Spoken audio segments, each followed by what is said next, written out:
Bismillahirrahmanirrahim. Assalamualaikum warahmatullahi wabarakatuh. Baik teman-teman, di pertemuan yang lalu kita sedikit banyak sudah saya kasih pengantar tentang musik kreatif. Nah, sekarang kita ulas sedikit dulu ya tentang pengantar kemarin.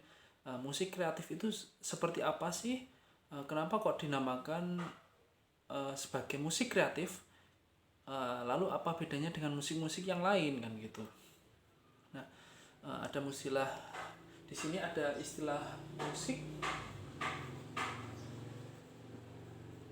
dan kreatif gitu ya.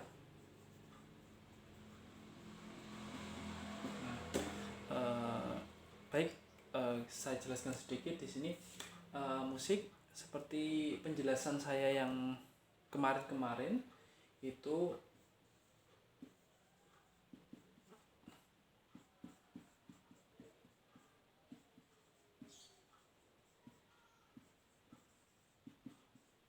Yan Muni asik gitu ya. Yan Muni asik, mungkin di sini banyak yang dari Jawa ya. Kalau yang dari luar Jawa mungkin apa itu Yan Muni asik itu kalau berbunyi asik lah ya. Ya, yang penting asik itu bisa kita anggap musik gitu. Lalu kemudian pengertian formalnya yaitu bunyi yang diorganisir.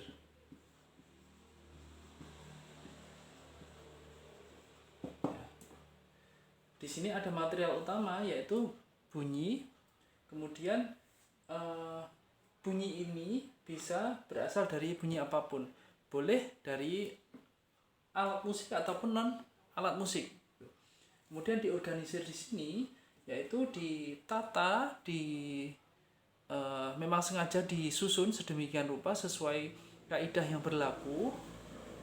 Kemudian di sini sehingga bunyi-bunyian yang ditata itu menghasilkan atau menyampaikan sebuah ide atau gagasan. Nah, tuh. Jadi secara umum dapat kita mengerti bahwa musik adalah bunyi yang diorganisir, yang ditata, yang dirancang, yang disusun sedemikian rupa yang menyampaikan sebuah ide atau gagasan komponisnya, penciptanya gitu. Terus kemudian kita beralih ke istilah kreatif. Nah,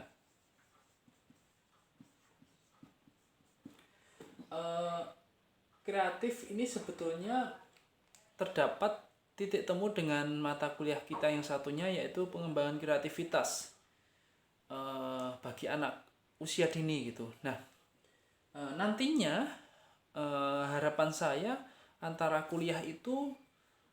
antara mata kuliah tersebut dengan mata kuliah ini dapat kita tarik benang merahnya juga ya. Pengembangan kreativitas itu kalau dalam segi musikal itu seperti apa.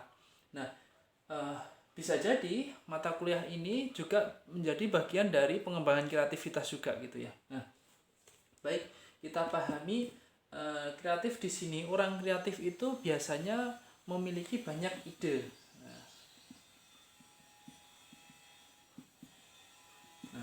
Banyak ide. Dia mampu memberi berbagai macam alternatif jawaban terhadap satu masalah. Biasanya seperti itu. Nah, orang kreatif akan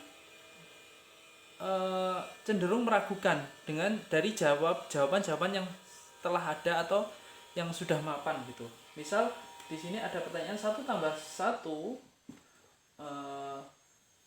sebagian besar atau semua kita menyepakatinya 1 tambah 1 sama dengan 2 gitu. Nah, orang kreatif itu akan meragukan jawaban ini. Masa iya sih 1 tambah 1 sama dengan 2? Nah, gitu. Terus kira-kira mungkin nggak ada jawaban lain selain 2? Nah, tergantung dari sudut pandangnya. Nah, ide-ide ini bagi orang kreatif itu nanti terlepas benar salahnya ya. Yang penting dia sudah melahirkan berbagai macam ide gitu. Nah, di sini dapat kita mengerti bahwa musik kreatif itu bagaimana ya musik kreatif ya, atau gimana ya, musik yang dimana di dalamnya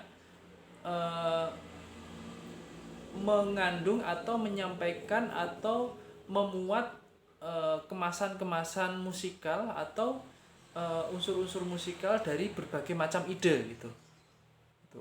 Nah, maksudnya ya yang namanya membuat musik itu memang harus kreatif ya. Tetapi di sini ada istilah lain, musik kreatif itu memiliki ciri khas sendiri. Nanti sambil jalan saya jelaskan gitu. Nah, gini, orang pada umumnya menganggap musik itu ya dari permainan musik yang diproduksi dari alat musik atau bunyi-bunyian vokal gitu ya, yang biasanya berupa lagu-lagu ataupun instrumental gitu. Orang cenderung menganggapnya seperti itu. Nah, di dalam pembelajaran musik kreatif itu pola pikir nanti kita rubah ya.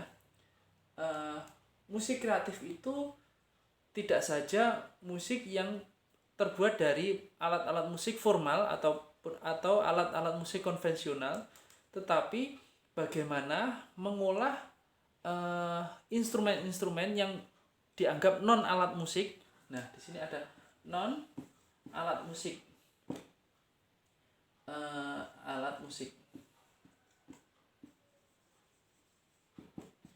Kemudian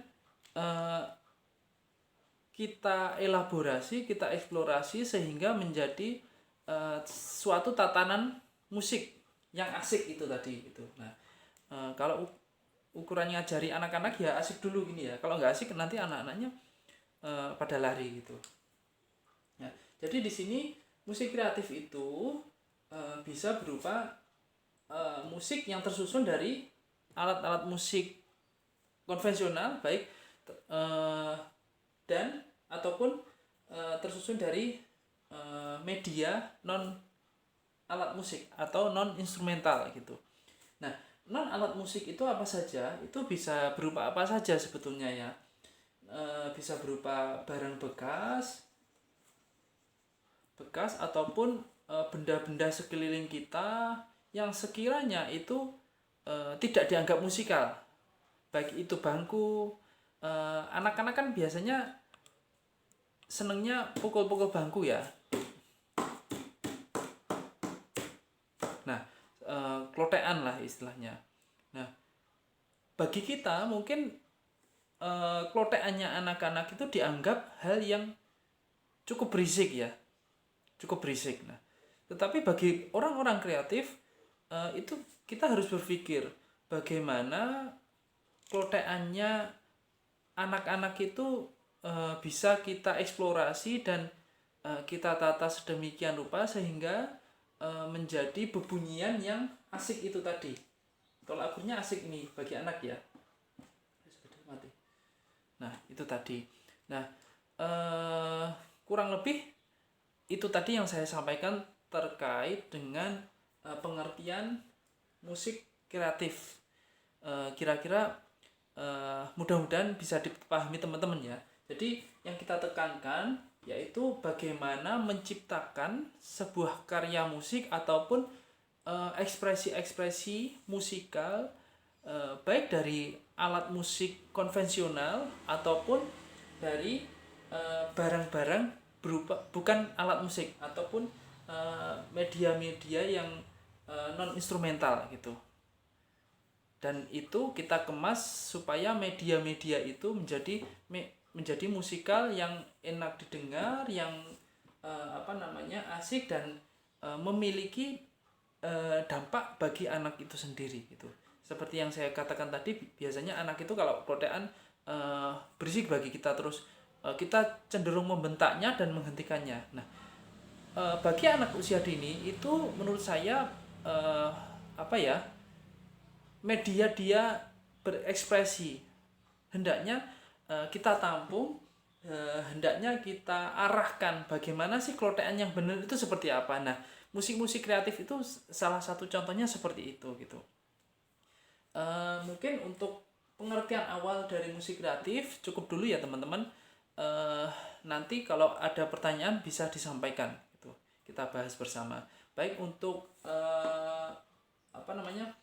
untuk materi selanjutnya, elemen-elemen musikal akan saya sampaikan setelah pesan-pesan, setelah di konten video yang lain ya. Baik, terima kasih.